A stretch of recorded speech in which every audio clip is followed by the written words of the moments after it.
Hello student, প্রতিদিন সকাল 8টায় এই চ্যানেলে ডেলি কারেন্ট অ্যাফেয়ার্স এর ক্লাস হচ্ছে। আর এই শর্টসের মাধ্যমে আমরা বিভিন্ন ইম্পর্টেন্ট কারেন্ট অ্যাফেয়ার্স দেখে নেব। ফার্স্ট কোশ্চেন দেখো, what is the main purpose of the newly launched e Prapti portal by EPFO?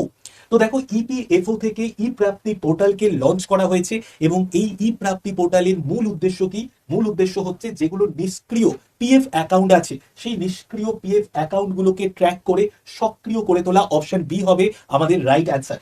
এইবার দেখো, ইপিএফওর ফুল ফর্ম কি? ফুল ফর্ম হচ্ছে দেখো, employees provident fund organisation. Employees provident fund organisation. তো এমপ্লয়িজ প্রভিডেন্ট ফান্ড অর্গানাইজেশন থেকে এই ডিজিটাল প্ল্যাটফর্মটাকে লঞ্চ করা হয়েছে।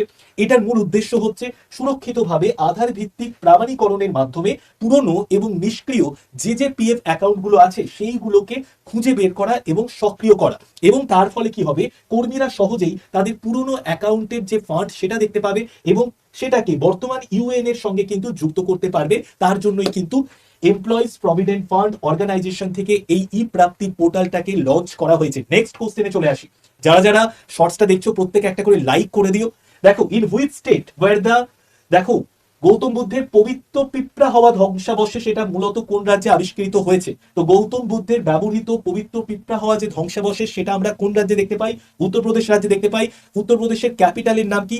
এটা তোমরা কমেন্টে লিখে জানিও। আর উত্তরপ্রদেশের মুখ্যমন্ত্রী কে রয়েছেন এটাও কিন্তু তোমরা কমেন্টে লিখে জানিও। তো রাইট আনসার হয়ে যাচ্ছে আমাদের উত্তরপ্রদেশ।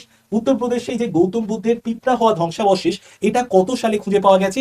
এটা খুঁজে পাওয়া গেছে 1898 সালে। তো 1898 সালে ডব্লিউ.সি. পেপে উত্তরপ্রদেশের পিঁপড়া হওয়া স্তূপে এই পবিত্র ধ্বংসাবশেষকে খুঁজে পেয়েছেন এবং বৌদ্ধ ধর্মের আধ্যাত্মিক তাৎপর্যের সঙ্গে এই পিঁপড়া হওয়া স্তূপটা কিন্তু গভীরভাবে যুক্ত এবং এটাকে সম্প্রতি উত্তরপ্রদেশ থেকে লাদাখের লেতে স্থানান্তরিত করা হয়েছে। তার জন্যই কিন্তু খবরে এসেছে। এখানে বিভিন্ন হাড়ের টুকরো, গৌতম বুদ্ধের ব্যবহৃত জিনিসপত্র আমরা পেয়েছি। নেক্সট আমরা চলে আসি।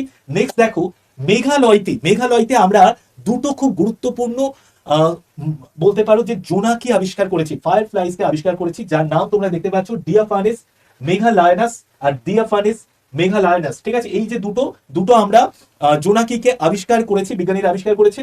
তো এরা হচ্ছে ফায়ার ফ্লাইজ। যেটা কোথায় আবিষ্কার করা হয়েছে? এটা আবিষ্কার করা হয়েছে, দেখতেই পাচ্ছ, বিজ্ঞানীরা মেঘালয়ের পূর্ব খাসি পাহাড়ের মাউলিনং অঞ্চলে জোনাকির দুটো নতুন প্রজাতি আবিষ্কার করেছে।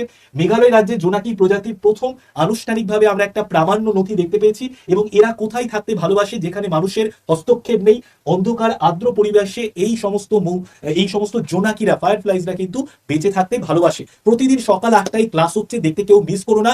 প্রতিদিন সকাল 8টায় এই চ্যানেলে তোমরা চলে এসো। সামনে যা যা পরীক্ষা আছে সেই সমস্ত পরীক্ষাকে কেন্দ্র করে কারেন্ট অ্যাফেয়ার্স এর ক্লাস নিচ্ছি আমি।